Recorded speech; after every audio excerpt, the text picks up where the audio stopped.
नमस्कार स्टूडेंट्स। मैं अवधेश तिवारी सर आप सभी का शैक्षणिक वर्ष 2020-21 के ऑनलाइन टीचिंग में हार्दिक स्वागत करता हूं और ईश्वर से प्रार्थना करते हैं कि आपको और आपके स्वजनों को स्वस्थ और सुरक्षित रखें। इस समय देश बड़ी कठिन और खतरनाक महामारी के दौर से गुजर रहा है, इसलिए हम सभी को हिम्मत और संयम से काम लेना होगा। यह निश्चित है कि यह कठिन दौर भी गुजर जाएगा और फिर सुनहरा समय आएगा। इसलिए अपने आप को सुरक्षित रखते हुए हमें अपना भविष्य भी सुरक्षित रखना है। इसी को देखते हुए महाराष्ट्र सरकार ने ऑनलाइन टीचिंग को शुरू करने को कहा है, जिसमें अपना होली क्रॉस हाई स्कूल अग्रणी है। आज आप सबका पहला लेक्चर हिंदी है, जिसमें हम मार्किंग स्कीम को पहले देखेंगे, जो बोर्ड के द्वारा निश्चित किया गया है। लैंग्वेज को अभी 80+20 मार्क्स में डिवाइड किया गया है।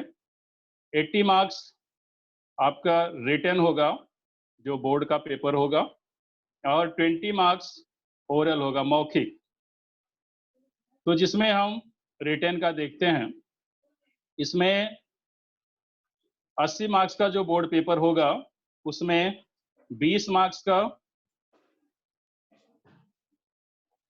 यह गद्य से, 12 मार्क्स पद्य कविता से और 8 मार्क्स पूरक पठन से और 14 मार्क्स व्याकरण से और 26 मार्क्स उपयोजित लेखन से होगा। ये आपका मार्किंग स्कीम है, ये 80 मार्क्स का। आज हम हिंदी लोक भारती की पहली कविता, जो पेज नंबर 1 पर दी गई है, उसे छायावादी कवि जयशंकर प्रसाद जी ने रचा हुआ है, लिखा हुआ है, जिसका नाम है भारत महिमा, अर्थात भारत की महानता। जयशंकर प्रसाद जी ने इसमें भारत के महत्व को बताया है, महानता को बताया है। तो हम सबसे पहले जयशंकर प्रसाद जी के बारे में थोड़ा जान लेते हैं। जयशंकर प्रसाद जी का जन्म 1890 में वाराणसी उत्तर प्रदेश में हुआ था और उनकी मृत्यु 1937 में उत्तर प्रदेश के वाराणसी जिले में ही हुई थी। यह अल्पायु में यह चल बसे थे।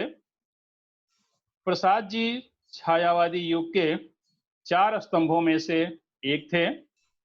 आपका कामायनी महाकाव्य और ध्रुव स्वामी नाटक प्रमुख हैं। इस भारत महिमा कविता में कवि ने अपने गौरवशाली अतीत का वर्णन किया है। कवि का कहना है कि हमें अपने देश पर गर्व करते हुए उसके प्रति अपना सब कुछ निछावर करने के लिए हमेशा तत्पर रहना चाहिए। तो आइए हम पहले कविता का वाचन करते हैं, फिर अर्थ बताते हैं और इसके बाद फिर भावार्थ लिखते हैं। तो हम पहले आपको स्क्रीन पर टेक्स्ट बुक शेयर करते हैं। जिन लोगों के पास टेक्स्ट बुक है वो अपना टेक्स्ट बुक में देखें, नहीं तो स्क्रीन पर बुक शेयर करते हैं, फिर वहां से देखिए। ठीक है।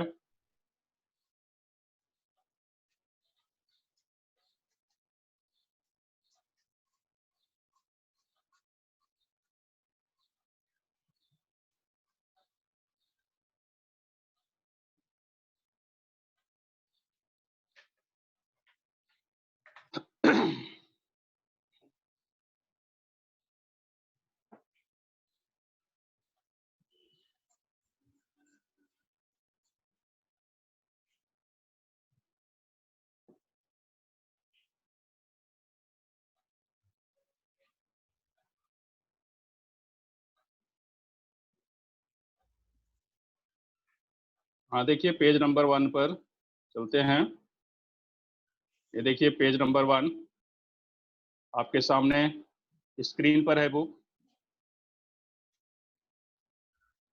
इसको आप देखिए। आप स्क्रीन अपने आप से भी उसको छोटा बड़ा कर सकते हैं उस पर, इस बुक को। हाँ तो देखिए इसका हम वाचन करते हैं भारत महिमा कविता का। हिमालय के आंगन में उसे किरणों का दे उपहार, उषा ने हंसे अभिनंदन किया और पहनाया हीरक हार। जगे हम लगे जगाने विश्व, लोक में फैला फिर आलोक, व्योमतम पुंज हुआ तब नष्ट, अखिल संस्कृति हो उठी अशोक। विमल वाणी ने वीणा ली, कमल कोमल कर में सप्रीत, सप्त स्वर सप्त सिंधु में उठे, छिड़ा तब मधुर साम संगीत। विजय केवल लोहे की नहीं, धर्म की रही धरा पर धूम, भिक्षु होकर रहते सम्राट, दया दिखलाते घर घर घूम। गोरी को दिया दया का दान, किसी अभी नई बुक में यवन भी दिया गया है। यवन को दिया दया का दान, चीन को मिली धर्म की दृष्टि, मिला था स्वर्ण भूमि को रत्न, शील की सिंघल को भी सृष्टि। किसी का हमने छीना नहीं, प्रकृति का रहा पालना यही, हमारी जन्मभूमि थी यही, कहीं से हम आए थे नहीं। चरित थे पूत, भुजा में शक्ति, नम्रता रही सदा संपन्न, हृदय के गौरव में था गर्व, किसी को देख न सके विपन्न। हमारे संचय में था दान, आतिथ्य सदा हमारे देव, वचन में सत्य, हृदय में तेज, प्रतिज्ञा में रहती थी टेव। वही है रक्त, वही है देश, वही साहस है, वैसा ज्ञान, वही है शांति, वही है शक्ति, वही हम दिव्य आर्य संतान। जिए तो सदा इसी के लिए, यही अभिमान रहे यह हर्ष, निछावर कर दे हम सर्वस्व, हमारा प्यारा भारतवर्ष। अब आइए हम इसका कुछ जो कठिन शब्द हैं उसका अर्थ देख लेते हैं। नोट कर लीजिए आप लोग अपने नोटबुक में। हाँ तो देखिए, हिमालय के आंगन में उसे किरणों का दे उपहार। उपहार भेंट, उपहार भेंट।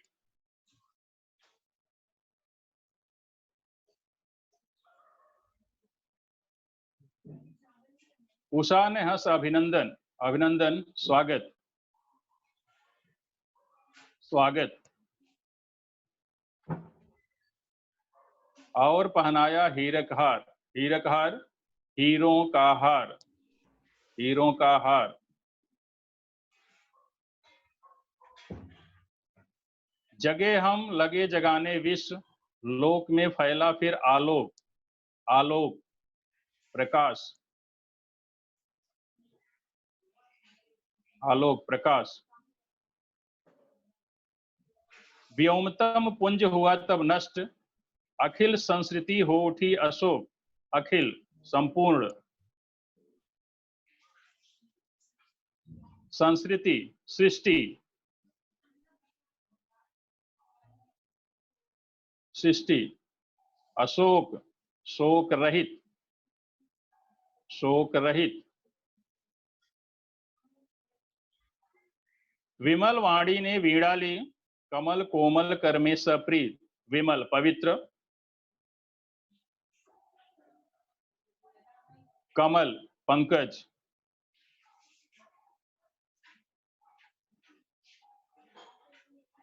सप्त स्वर सप्त सिंध में उठे, छिड़ा तब मधुर साम संगीत, साम साम वेद, साम वेद।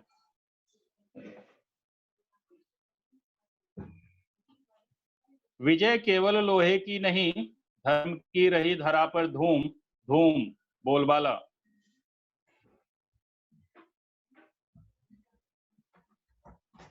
भिक्षु होकर रहते सम्राट, दया दिखलाते घर घर घूम, भिक्षु बौद्ध धर्म का संत,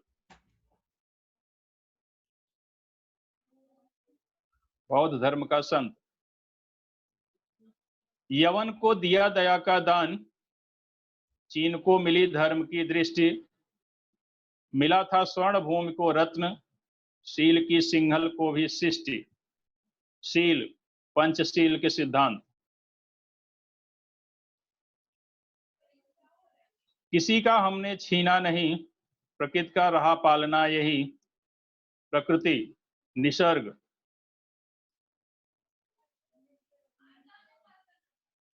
हमारी जन्मभूमि थी यही, हाँ कहीं से हम आए थे नहीं। जन्मभूमि, मातृभूमि।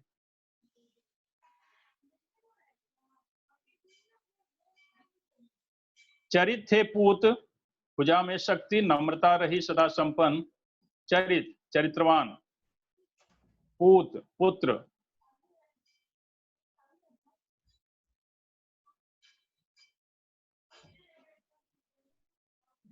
हृदय के गौरव में था गर्व, गौरव, सम्मान।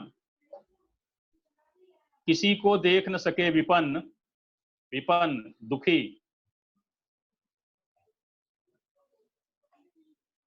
हमारे संचय में था दान, अतिथि थे सदा हमारे देव। अतिथि, मेहमान, मेहमान। वचन में सत्य, हृदय में तेज, प्रतिज्ञा में रहती थी टेव। टेव, आदत।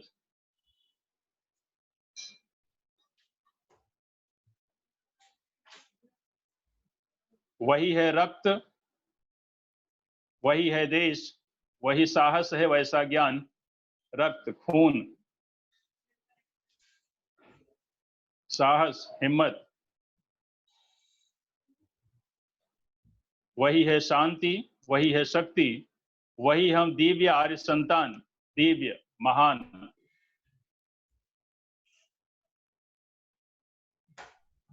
जिए तो सदा इसी के लिए, यही अभिमान रहे या हर्ष। हर्ष, खुशी, खुशी। निछावर कर दे हम सर्वस्व, हमारा प्यारा भारतवर्ष। निछावर, कुर्बान। सर्वस्व, सब कुछ, सब कुछ।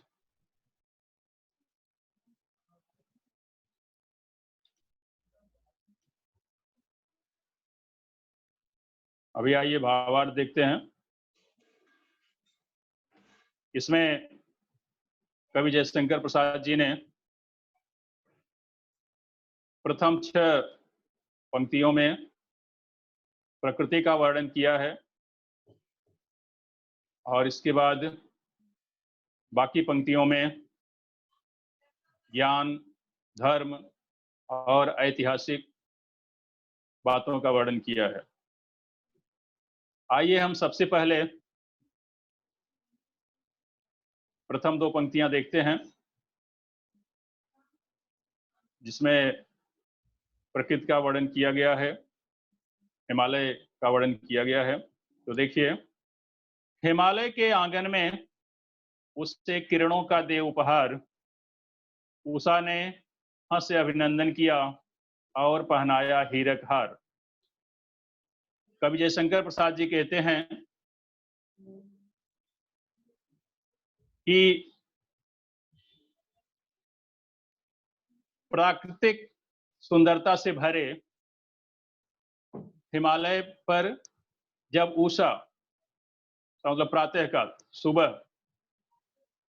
का जब आगमन होता है, अर्थात उस पर उषा फैलती है, तो ऐसा लगता है मानो उषा ने हंसकर हिमालय का अभिनंदन किया है और किरणों का उपहार देकर मानो हीरों का हार पहनाया है। क्योंकि सूरज की किरणों से बर्फीला हिमालय हीरों की तरह चमकता है। इस प्रकार कवि ने हिमालय की सुंदरता का वर्णन किया है। ये दो पंक्तियों में कवि ने हिमालय की सुंदरता का वर्णन किया हुआ है। जगे हम लगे जगाने विश्व, लोक में फैला फिर आलोक, व्योमतम पुंज हुआ तब नष्ट, अखिल संस्कृति हो उठी अशोक। ऐसा कहा जाता है कि सबसे पहले ज्ञान का प्रकाश हमारे भारत देश में फैला, अर्थात कवि का कहना है कि सबसे पहले हम भारत देश के लोग ज्ञानी हुए, ज्ञानवान हुए, और इसके बाद फिर हम लोग पूरे विश्व में अर्थात संसार में फैल करके ज्ञान का प्रकाश फैलाया, और उस ज्ञान के प्रकाश से सारा जगत प्रकाशित हो गया, और जो अंधेरा छाया हुआ था अज्ञानता का, वह सब नष्ट हो गया और संपूर्ण सृष्टि अशोक हो गई, अर्थात शोक रहित हो गई। व्योमतम पुंज हुआ तब नष्ट, अखिल संस्कृति हो उठी अशोक। जो अज्ञानता का अंधकार धरती से लेकर आकाश तक फैला हुआ था, वह ज्ञान के प्रकाश से नष्ट हो गया और संपूर्ण सृष्टि अशोक हो गई, अर्थात शोक रहित हो गई। विमल वाणी ने वीणा ली, कमल कोमल कर में सप्रीत, सप्त स्वर सप्त सिंध में उठे, छिड़ा तब मधुर शाम संगीत।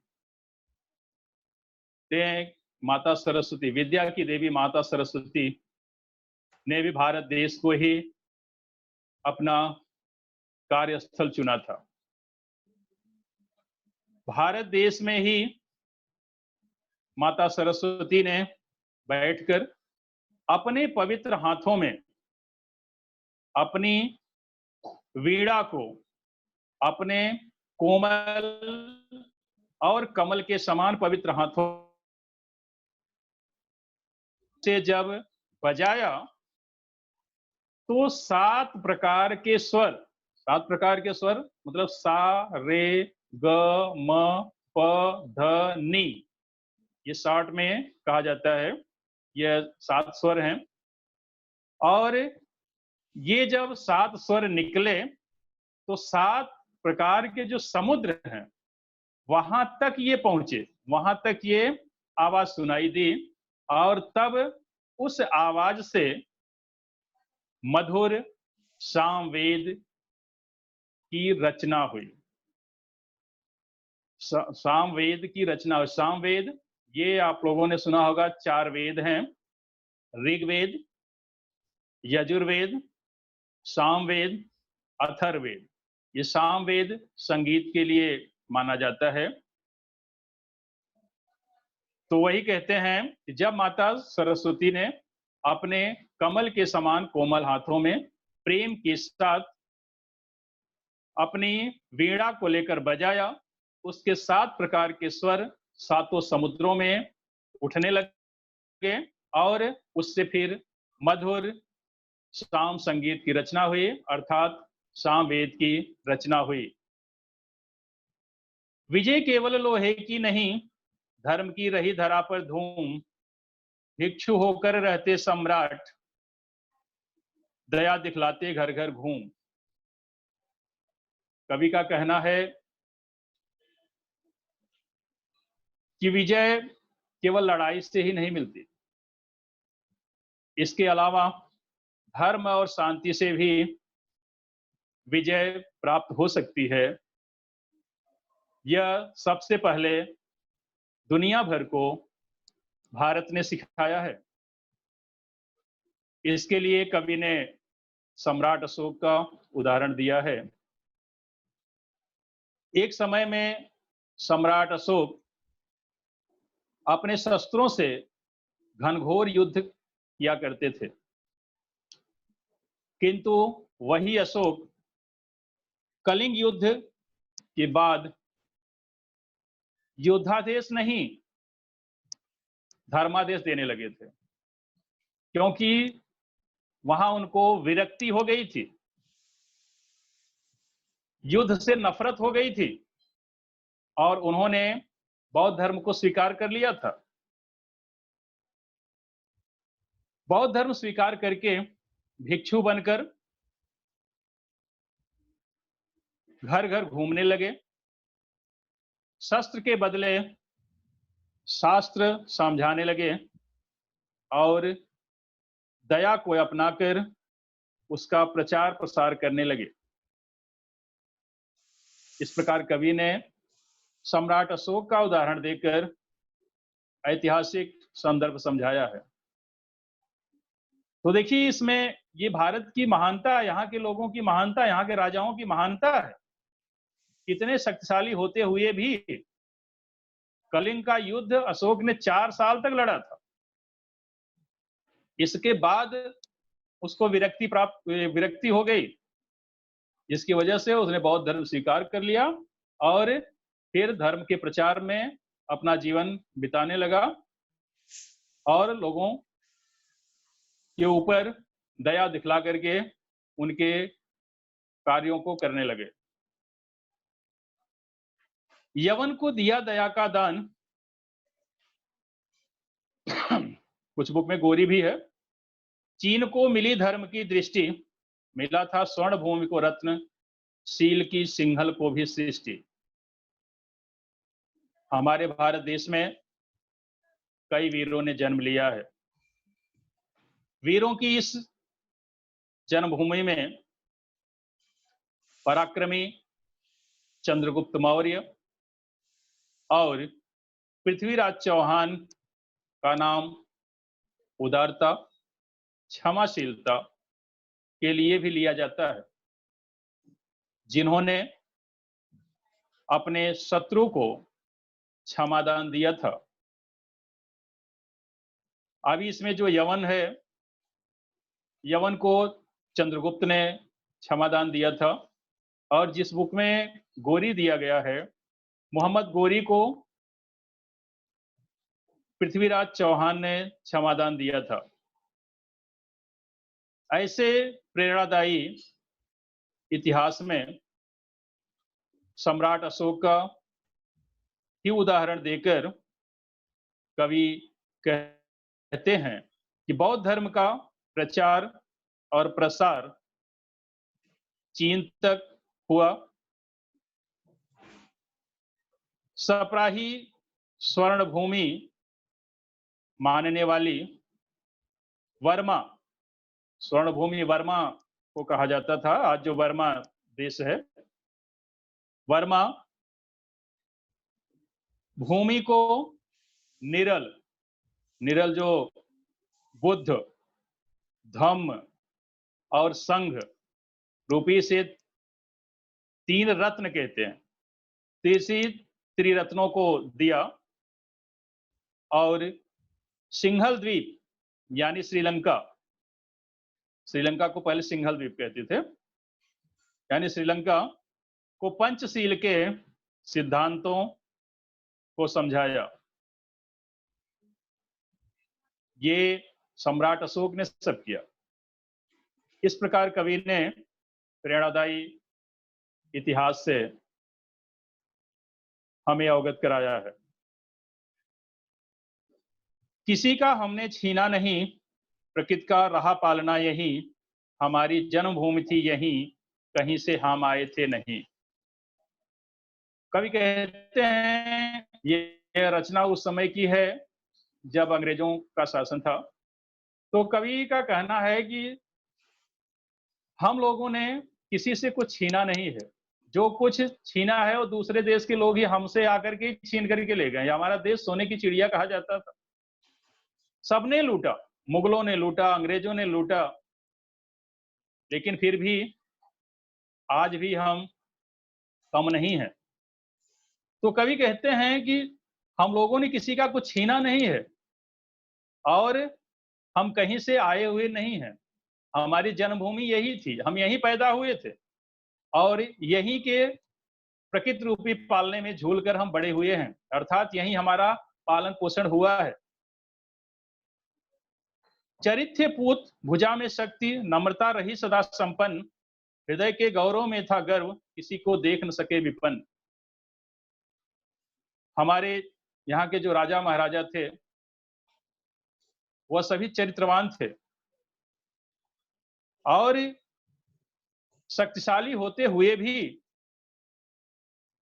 विनम्र रहते थे, विनम्रता से भरे रहते थे और लोगों के हृदय में गौरवान्वित होते थे और किसी को विपन्न, दुखी नहीं देख सकते थे। यहाँ का ये इतिहास बताता है कि हमारे देश में बहुत सारे दानवीर भी हुए हैं और यहाँ की संस्कृति है कि खुद अगर खा रहे हैं, दूसरा कोई भूखा आ गया उसे खाना दे देंगे और खुद भूखे रह जाएंगे। तो उसीलिए कवि कहते हैं कि यहाँ के राजा महाराजा या यहाँ के लोग किसी को कभी दुखी नहीं देखना चाहते। हमारे संचय में था दान, अतिथ्य सदा हमारे देव, वचन में सत्य, हृदय में तेज, प्रतिज्ञा में रहती थी टेव।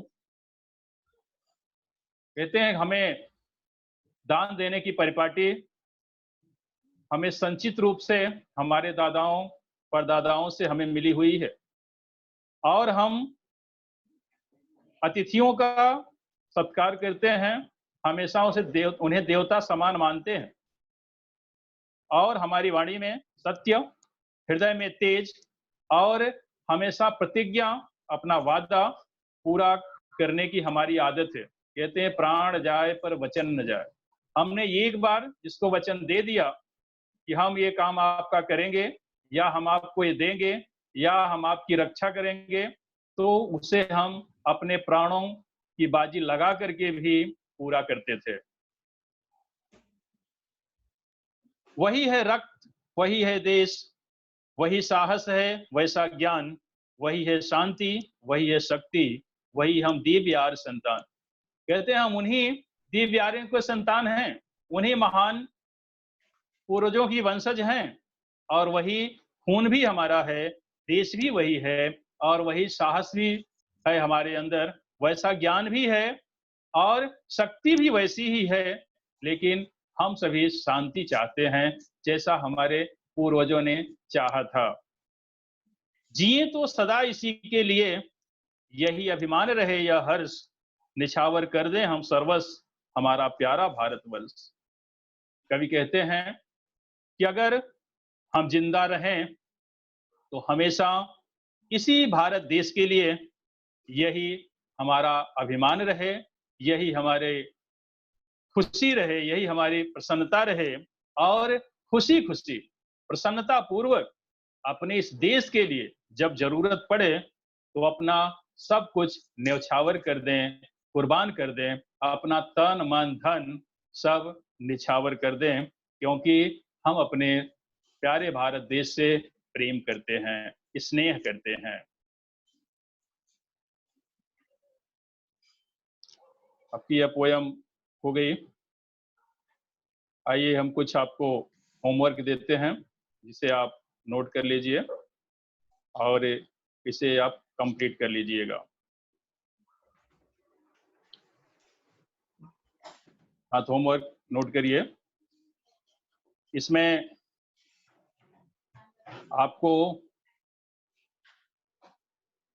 कुछ लाइन दी जाएंगी कविता की, जैसे इसको नोट करिए। यहाँ से नीचे से 8वीं लाइन, चरित्र पूत भुजा में शक्ति, वहां से लेकर के नीचे लास्ट लाइन पे, निछावर कर दें हम सर्वस्व हमारा प्यारा भारतवर्ष। ये आपके पोयम दी रहेगी और इसे आप बुक में देख लीजिएगा, इसको नोट कर लीजिए और इस पर अभी आप क्वेश्चन ले लीजिए, उत्तर आपको लिखना है। हाँ, नोट करिए।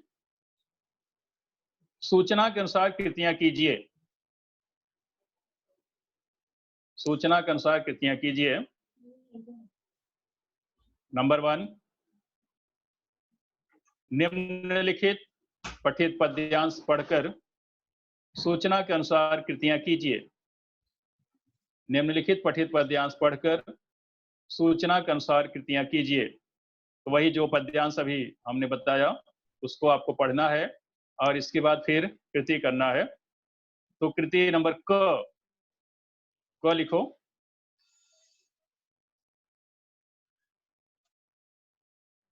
कृति पूर्ण कीजिए। कृति पूर्ण कीजिए।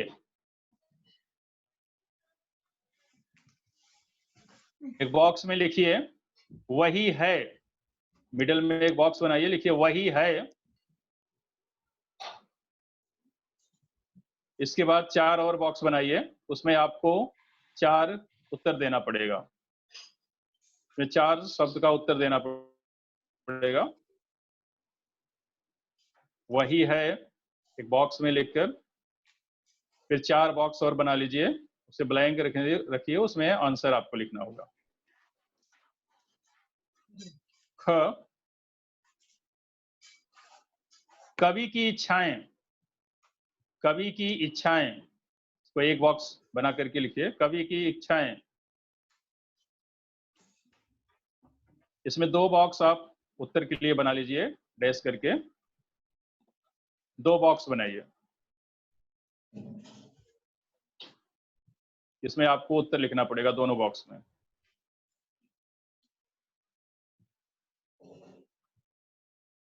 इसके बाद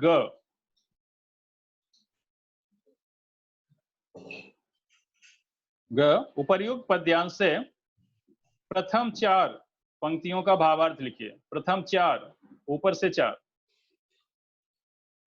ऊपर से 4 मतलब हिमालय के आंगन से लेकर के अखिल संस्कृति हो उठी अशोक, यहां तक का आपको भावार्थ लिखना। जैसे एक्सप्लेन किया गया उसी तरह से आपको भावार्थ लिखना पड़ेगा।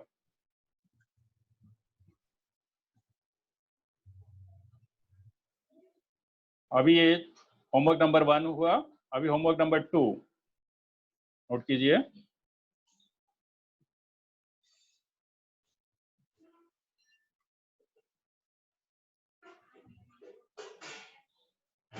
इसमें लिखिए सूचना के अनुसार कृतियां कीजिए।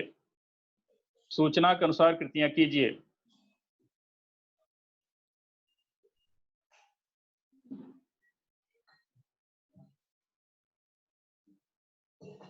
नंबर 1, एक बॉक्स बनाइए, उसमें लिखिए कविता में प्रयुक्त 2 धातुओं के नाम। कविता में प्रयुक्त 2 धातुओं के नाम। एक बॉक्स में इसको रखिए और इसके बाद 2 बॉक्स ब्लैंक बने, खाली बनाइए, उसमें इसका आंसर लिखने के लिए।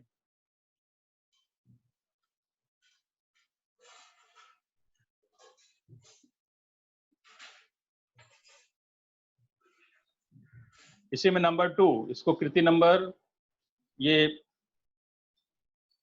1 में, इसमें इसको 1 कर लीजिए, फर्स्ट कर लीजिए और दूसरा सेकंड। भारतीय संस्कृति की 2 विशेषताएं।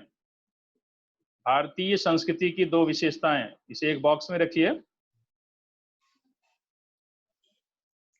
और 2 बॉक्स बनाइए इसका उत्तर देने के लिए। इसमें आपको उत्तर देना होगा। अभी नंबर 2, उचित जोड़ियां मिलाइए। उचित जोड़ियां मिलाइए।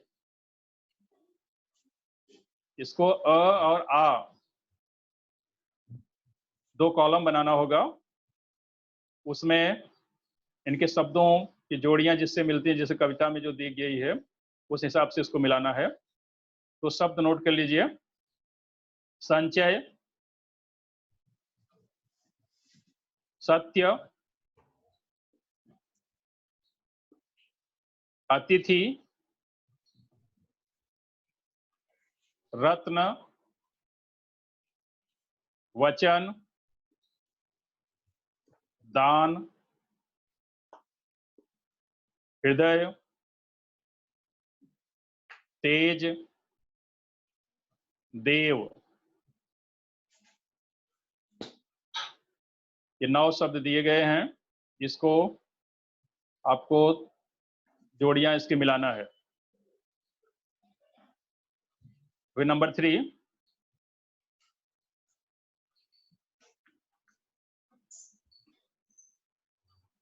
जो आपकी पुस्तक में कविता दी गई है उसमें से नीचे की 4 पंक्ति का, अंतिम 4 पंक्तियों का भावार्थ लिखना है। अंतिम 4 पंक्तियों का, पुस्तक के अंतिम 4 पंक्ति, पुस्तक के में जो भारत महिमा कविता दी गई है उसके अंतिम 4 लाइन का भावार्थ लिखना है आपको।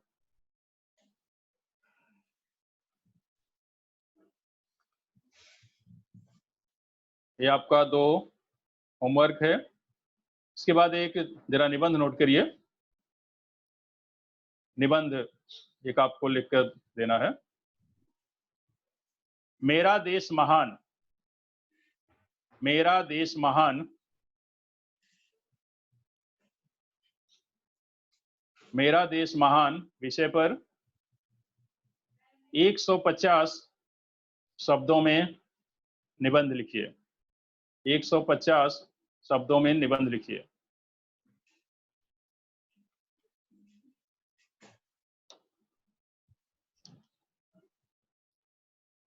आज यहीं तक। धन्यवाद। आप घर पे रहिए, सुरक्षित रहिए, स्वस्थ रहिए। धन्यवाद।